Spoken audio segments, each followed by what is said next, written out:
नमस्कार दोस्तों, चलिए जान लेते हैं उत्तर प्रदेश की सभी ताज़ा और महत्वपूर्ण खबरों को। लेकिन उससे पहले वीडियो को लाइक कमेंट जरूर करें और साथ ही ये भी बताएं कि आप इस वीडियो को उत्तर प्रदेश के किस जिले से देख रहे हैं। रामनवमी के अवसर पर यूपी सरकार का बड़ा फैसला, 26 और 27 मार्च को 2 दिन की सार्वजनिक छुट्टी घोषित। मुख्यमंत्री योगी आदित्यनाथ के निर्देश पर लिया गया निर्णय। सरकारी कार्यालय, स्कूल और कई संस्थान रहेंगे बंद। त्योहार को देखते हुए प्रदेश भर में सुरक्षा और व्यवस्था के भी विशेष इंतजाम किए जा रहे हैं। सरकार ने लोगों से शांति और सौहार्द बनाए रखने की अपील की। फैसले से कर्मचारियों और आम लोगों को बड़ी राहत मिली। रामनवमी 2026 को लेकर लखनऊ समेत पूरे यूपी में खास तैयारी। इस बार गज केसरी और सुकर्मा जैसे दुर्लभ शुभ योग में मनाया जाएगा पर्व। ज्योतिषाचार्यों के अनुसार ये संयोग बेहद शुभ माना जा रहा है। नवमी तिथि 26 मार्च से शुरू होकर 27 मार्च तक रहेगी। मध्याह्न मुहूर्त में पूजा करना सबसे फलदायी बताया गया। इस दौरान नए काम, व्यापार और धार्मिक कार्य शुरू करना शुभ माना जाता है। राजधानी में मंदिरों और आयोजनों की तैयारियां जोरों पर। यूपी में मौसम ने फिर बदला रुख। बारिश और ओलावृष्टि का हाई अलर्ट जारी। वाराणसी, प्रयागराज, लखनऊ, गोरखपुर और आसपास के जिलों में आंधी बारिश की चेतावनी। मौसम विभाग के अनुसार पश्चिमी विक्षोभ के असर से 27 मार्च तक तेज हवाएं, बिजली गिरने और ओलावृष्टि की संभावना। कुछ जगहों पर 40 से 70 किलोमीटर प्रति घंटा की रफ्तार से हवाएं चल सकती हैं। लोगों और किसानों को सतर्क रहने की सलाह। अचानक मौसम बदलने से तापमान में गिरावट भी दर्ज की जा सकती है। यूपी में सोने चांदी के दामों में जोरदार उछाल। 25 मार्च 2026 को सर्राफा बाजार में कीमतें बढ़ीं। लखनऊ समेत कई शहरों में 24 कैरेट सोना करीब 1.45 लाख रुपए प्रति 10 ग्राम के आसपास पहुंचा। वहीं चांदी 2.3 लाख रुपए प्रति किलो के पार कारोबार कर रही है। अंतर्राष्ट्रीय बाजार में डॉलर कमजोर होने और निवेश बढ़ने से दाम बढ़े हैं। विशेषज्ञों ने सलाह दी, खरीदारी से पहले रेट जरूर चेक करें और निवेश सोच समझ कर करें। बहराइच में मुख्यमंत्री योगी आदित्यनाथ का बड़ा ऐलान। भरथापुर गांव के करीब 500 विस्थापित लोगों के पुनर्वास की शुरुआत। 136 परिवारों को जमीन, आवास और आर्थिक सहायता दी गई। कुल 21.55 करोड़ रुपए की मदद सीधे खातों में भेजी गई। नई बस्ती का नाम भरतपुर कॉलोनी रखा गया, जहां सड़क, बिजली, पानी, स्कूल और स्वास्थ्य जैसी सुविधाएं मिलेंगी। सरकार का उद्देश्य लोगों को सुरक्षित और सम्मानजनक जीवन देना। मेरठ दिल्ली एक्सप्रेसवे पर सफर होगा महंगा। 1 अप्रैल 2026 से टोल दरों में बढ़ोतरी लागू। NHAI ने 5 से 45 रुपए तक की वृद्धि की घोषणा की। कार का टोल 170 से बढ़कर 175 रुपए, हल्के कमर्शियल वाहन 275 से 285 रुपए और बस ट्रक 580 से बढ़कर 595 रुपए हो जाएगा। रोजाना सफर करने वालों की जेब पर असर पड़ेगा। साथ ही टोल प्लाजा को कैशलेस बनाया जाएगा। फास्टैग और डिजिटल पेमेंट अनिवार्य होंगे। प्रयागराज कोल्ड स्टोरेज हादसे में बड़ा खुलासा। पूर्व विधायक अंसार अहमद समेत 7 नामजद आरोपियों पर FIR दर्ज। पुलिस ने मालिक और परिजनों सहित कई लोगों को हिरासत में लिया। हादसे में 4 मजदूरों की मौत और 14 लोग घायल हुए। जांच में सामने आया कि पुरानी और जर्जर इमारत में सुरक्षा मानकों की अनदेखी की गई थी। अमोनिया गैस रिसाव और ओवरलोडिंग को भी कारण माना जा रहा है। प्रशासन ने सख्त कार्रवाई शुरू कर दी है। आगरा में प्रधान की साजिश का शिकार हुआ युवक। बेगुनाह होते हुए भी 6 दिन जेल में बिताने पड़े। कोर्ट के आदेश पर दर्ज हुआ केस। पीड़ित ने आरोप लगाया कि गांव के प्रधान और अन्य लोगों ने झूठा मुकदमा दर्ज कर उसे फंसा दिया। जांच में कई गंभीर अनियमितताएं सामने आई। मामला खुलने के बाद पुलिस ने कार्रवाई शुरू की। प्रशासन ने पूरे प्रकरण की जांच के आदेश दिए। पीड़ित को न्याय दिलाने की प्रक्रिया तेज हुई। वाराणसी के पंचगंगा घाट पर दर्दनाक हादसा। गंगा स्नान के दौरान युवक की डूबने से मौत। बिहार के रोहतास निवासी 45 वर्षीय श्याम कुमार दोस्तों के साथ स्नान करने आए थे। इसी दौरान अचानक गहरे पानी में चले गए और डूब गए। सूचना मिलते ही पुलिस और NDRF टीम मौके पर पहुंची और सर्च ऑपरेशन चलाकर शव बाहर निकाला। पुलिस ने शव को पोस्टमार्टम के लिए भेजा। घटना के बाद घाटों पर सुरक्षा व्यवस्था को लेकर सवाल उठे। बरेली की बेटी आरोही रावत ने देश भर में बजाया सफलता का नगाड़ा। प्रयागराज में आयोजित अखिल भारतीय संगीत प्रतियोगिता में तबला वादन में पहला स्थान हासिल कर यूपी का नाम रोशन किया। 16 दिन चली इस कठिन प्रतियोगिता में देश भर के प्रतिभागियों को पछाड़कर बनी नंबर 1। कक्षा 10 की छात्रा आरोही ने पढ़ाई के साथ संगीत में भी कमाल दिखाया। पहले भी कई प्रतियोगिताएं जीत चुकी हैं। उनकी इस उपलब्धि से पूरे जिले में खुशी की लहर। प्रयागराज में शंकराचार्य स्वामी अविमुक्तेश्वरानंद को बड़ी राहत। यौन शोषण के आरोपों वाले पीओसीएसओ केस में इलाहाबाद हाईकोर्ट ने दी अग्रिम जमानत। कोर्ट ने सुनवाई के दौरान शिकायत में देरी और पीड़ितों के बयान पर सवाल उठाए। साथ ही कहा कि आरोपों की जांच जरूरी है, लेकिन गिरफ्तारी से पहले पर्याप्त आधार होना चाहिए।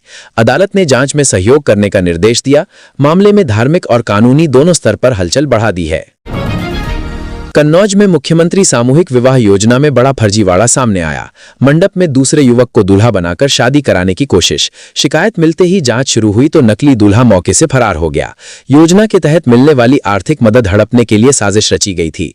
पीड़ित ने आरोप लगाया कि शिकायत करने पर उसे धमकियां मिल रही हैं। पुलिस में शिकायत के बावजूद कार्रवाई धीमी। मामले में एक सरकारी कर्मचारी पर भी संदेह जताया गया है। शाहजहांपुर में शहीदों की मूर्तियां बुलडोजर से तोड़े जाने पर बड़ा विवाद। मुख्यमंत्री योगी आदित्यनाथ ने सख्त रुख अपनाते हुए जिम्मेदार कंपनी को ब्लैकलिस्ट करने और एफआईआर दर्ज करने के आदेश दिए। साथ ही संबंधित इंजीनियरों को निलंबित किया गया। सड़क चौड़ीकरण के दौरान काकोरी कांड के अमर बलिदानियों की प्रतिमाएं क्षतिग्रस्त हुई थीं। घटना के बाद लोगों में भारी आक्रोश। सरकार ने मूर्तियों को सम्मानपूर्वक दोबारा स्थापित करने और दोषियों पर कड़ी कार्रवाई का भरोसा दिया। यूपी में 2027 विधानसभा चुनाव से पहले सियासी सरगर्मी तेज। बीजेपी, सपा और बसपा सभी पार्टियां अभी से संगठन मजबूत करने और नई रणनीति बनाने में जुटी। बूथ स्तर तक पकड़ मजबूत करने, नए सामाजिक समीकरण साधने और कार्यकर्ताओं को सक्रिय करने पर जोर। लखनऊ में लगातार बैठकों और कार्यक्रमों का दौर। विश्लेषकों के मुताबिक ये चुनाव बेहद अहम होगा, जहां हर पार्टी अपनी पकड़ मजबूत करने के लिए अभी से जमीन पर सक्रिय हो गई है। जालौन में दर्दनाक सड़क हादसा। कदौरा कालपी रोड पर ऑटो और तेज रफ्तार ट्रक की भिड़ंत में किसान की मौत, कई लोग घायल। हादसा उस समय हुआ जब किसान ऑटो से यात्रा कर रहा था। टक्कर इतनी जोरदार थी कि मौके पर ही उसकी जान चली गई। घायलों को तुरंत अस्पताल भेजा गया। पुलिस ने शव को कब्जे में लेकर पोस्टमार्टम के लिए भेजा। हादसे के बाद इलाके में अफरा तफरी मच गई। प्रशासन ने जांच शुरू कर दी है। कानपुर के गर्ल्स इंटर कॉलेज में बड़ा विवाद। कई शिक्षिकाओं ने कर्मचारी पर गंभीर आरोप लगाए कि वो शौचालय जाते समय उनकी फोटो और वीडियो बनाता था। विरोध करने पर धमकी और दबाव डालने की भी शिकायत। मामला तब और गंभीर हुआ जब आरोप लगा कि ये सब कथित तौर पर प्रधानाचार्य के इशारे पर हो रहा था। शिकायत जिला विद्यालय निरीक्षक को दी गई। जांच के आदेश जारी। दोषी पाए जाने पर कड़ी कार्रवाई की बात कही गई।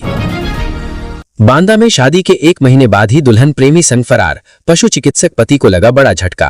पत्नी घर से जेवर और नकदी लेकर प्रेमी और उसके साथियों के साथ कार से भाग गई। जांच में सामने आया कि दोनों के बीच 1.5 साल से प्रेम संबंध था और शादी के बाद भी संपर्क बना रहा। पीड़ित की शिकायत पर पुलिस ने 3 लोगों के खिलाफ अपहरण का केस दर्ज किया। आरोपियों की तलाश जारी है। कानपुर में खुशियां कुछ ही घंटों में मातम में बदली। शादी के 10 साल बाद बेटे के जन्म की खुशी मना रहा परिवार हादसे का शिकार। नवजात को देखने जा रहे पिता शिवनंदन सिंह की सड़क दुर्घटना में दर्दनाक मौत। बिठूर क्षेत्र में तेज रफ्तार वाहन ने बाइक को टक्कर मारी और पीछे से आए वाहनों ने उन्हें कुचल दिया। घटना के बाद परिवार में कोहराम। अस्पताल में भर्ती पत्नी को अभी तक पति की मौत की खबर नहीं दी गई है। सोनभद्र में मामूली मोबाइल विवाद बना खून खराबा। पति ने पत्नी के लोहे की रॉड से पीट कर हत्या कर दी। 4 बच्चों की मां गंभीर रूप से घायल हुई और इलाज के दौरान उसकी मौत हो गई। घटना के बाद इलाके में सनसनी फैल गई। पुलिस के अनुसार दोनों के बीच मोबाइल इस्तेमाल को लेकर विवाद हुआ था, जो हिंसक झगड़े में बदल गया। आरोपी पति को हिरासत में लेकर पूछताछ की जा रही है। पूरे मामले की जांच जारी है। यूपी बना देश का सबसे पसंदीदा निवेश गंतव्य। मुख्यमंत्री योगी आदित्यनाथ ने निवेश मित्र 3.0 लॉन्च करते हुए कहा कि बेहतर कानून व्यवस्था, मजबूत इंफ्रास्ट्रक्चर और उद्योग हितैषी नीतियों से निवेशकों का भरोसा बढ़ा है। करीब 50,000 करोड़ रुपए के निवेश प्रस्ताव सामने आए हैं, जिससे लगभग 50,000 युवाओं को रोजगार मिलेगा। सरकार ने 500 से ज्यादा सेवाओं को आसान बनाकर सिंगल विंडो सिस्टम लागू किया है, जिससे उद्योग लगाना अब पहले से ज्यादा सरल और पारदर्शी हो गया है। बरेली में पेट्रोल डीजल की किल्लत के अफवाह से मचा हड़कंप। कई पेट्रोल पंपों पर लंबी लाइनें लग गईं। लोग टंकी फुलकर आने के लिए घंटों इंतजार करते दिखे, जबकि प्रशासन ने साफ किया कि प्रदेश में ईंधन की कोई कमी नहीं है और सप्लाई पूरी तरह सामान्य है। अधिकारियों ने लोगों से अपील की कि अफवाहों पर ध्यान न दें और जरूरत से ज्यादा खरीदारी न करें। पैनिक बाइंग से ही अस्थायी समस्या बढ़ रही है। यूपी में पेट्रोल डीजल की किल्लत की अफवाहों के बीच सरकार ने जारी की एडवाइजरी। कहा, प्रदेश में ईंधन और गैस की कोई कमी नहीं, सप्लाई पूरी तरह सामान्य और पर्याप्त है। इंडियन ऑयल समेत कंपनियों के पास 20-22 दिन का स्टॉक मौजूद। लोगों से अपील, अफवाहों पर ध्यान न दें और जरूरत से ज्यादा खरीदारी न करें। प्रशासन ने चिताया कि पैनिक बाइंग से ही अस्थायी दिक्कतें बढ़ती हैं। सप्लाई चेन पूरी तरह सुचारू बनी हुई है। मेरठ के काशी गांव में दो पक्षों के बीच झड़प के बाद तनाव बरकरार। हालात को देखते हुए भारी पुलिस बल और पीएसी तैनात। गांव में लगातार पुलिस गश्त जारी। किसी भी बाहरी व्यक्ति के प्रवेश पर निगरानी बढ़ाई गई। प्रशासन ने शांति बनाए रखने की अपील की। विवाद के बाद कई लोगों को हिरासत में लिया गया। इलाके में अफवाहों पर रोक लगाने के लिए इंटरनेट और सोशल मीडिया पर भी नजर रखी जा रही है। स्थिति फिलहाल नियंत्रण में बताई जा रही है। इलाहाबाद हाईकोर्ट का बड़ा फैसला, कहा भरण पोषण न देने पर जेल जाना जिम्मेदारी खत्म नहीं करता। पति को हर हाल में पत्नी और बच्चों का खर्च देना होगा। कोर्ट ने स्पष्ट किया कि जेल भेजना सिर्फ वसूली का तरीका है, कर्ज खत्म करने का नहीं। ऐसे मामलों में डबल सजा का नियम लागू नहीं होता। अदालत ने कहा कि बकाया राशि और मासिक खर्च दोनों देना अनिवार्य है। जरूरत पड़ने पर संपत्ति कुर्क कर वसूली भी की जा सकती है। गोरखपुर के बीआरडी मेडिकल कॉलेज में हैरान करने वाला मामला। 2014 बैच का एमबीबीएस छात्र 11 साल बाद भी प्रथम वर्ष पास नहीं कर सका। हाल ही में फिर परीक्षा देकर 2 विषयों में फेल हो गया। छात्र आजमगढ़ का रहने वाला है और उसके पिता पुलिस में दरोगा हैं। नियमों के अनुसार उसे दोबारा परीक्षा देने का मौका मिलेगा। कॉलेज प्रशासन ने परिजनों को जानकारी दी। मामले ने मेडिकल शिक्षा व्यवस्था पर सवाल खड़े कर दिए हैं। बरेली में मौलाना शहाबुद्दीन रजवी का बड़ा बयान, कहा समान नागरिक संहिता यूसीसी मुसलमानों को मंजूर नहीं, इसे शरीयत में दखल बताया। उन्होंने आरोप लगाया कि प्रस्तावित कानून धार्मिक परंपराओं के खिलाफ है। देश भर में इसके विरोध का ऐलान भी किया गया। धार्मिक उलेमा और बुद्धिजीवियों की बैठक कर आंदोलन की रणनीति बनाई जाएगी। मौलाना ने कहा कि इस कानून से सामाजिक संतुलन बिगड़ सकता है, इसलिए इसे लागू करने की जरूरत नहीं है। शाहजहांपुर में शहीदों की प्रतिमाएं टूटने के बाद तेज कार्रवाई। अब नई प्रतिमाओं की स्थापना का काम शुरू। मुख्यमंत्री योगी आदित्यनाथ के सख्त निर्देश के 24 घंटे के भीतर नगर निगम ने निर्माण कार्य शुरू कराया। काकोरी कांड के अमर बलिदानियों की नई मूर्तियां उसी स्थान पर लगाई जा रही हैं। पहले जिम्मेदार कंपनी को ब्लैकलिस्ट कर एफआईआर दर्ज की गई थी। साथ ही इंजीनियरों को निलंबित किया गया। प्रशासन ने कहा शहीदों का सम्मान सर्वोच्च प्राथमिकता है। गाजियाबाद के हरीश राणा की भावुक कहानी ने पूरे देश को झकझोर दिया। 2013 हादसे के बाद 13 साल तक कोमा में रहे। परिवार ने इलाज के लिए घर तक बेच दिया और खर्च चलाने के लिए सैंडविच बेचकर उनका इलाज जारी रखा। हालत में सुधार न होने पर सुप्रीम कोर्ट से इच्छा मृत्यु की अनुमति मिली। एम्स में जीवन रक्षक प्रणाली हटने के बाद उनका निधन हुआ। परिवार ने अंग दान कर मानवता की मिसाल पेश की। ये मामला देश में गरिमा के साथ मृत्यु पर नई बहस छेड़ गया। लखनऊ की सुना है क्या सीरीज में अंदर खाने की बड़ी चर्चाएं सामने आईं। एक नेता द्वारा कार्यक्रम में ड्यूटी पर तैनात पुलिस इंस्पेक्टर को खुलेआम धमकाने की बात सुर्खियों में रही। वहीं संगठन में बदलाव के बीच एक नेता की पकड़ अचानक बढ़ने की चर्चा। साथ ही एक इंजीनियर की अकूत संपत्ति को लेकर भी कानाफूसी तेज। प्रशासनिक और राजनीतिक गलियारों में इन घटनाओं ने हलचल मचा दी।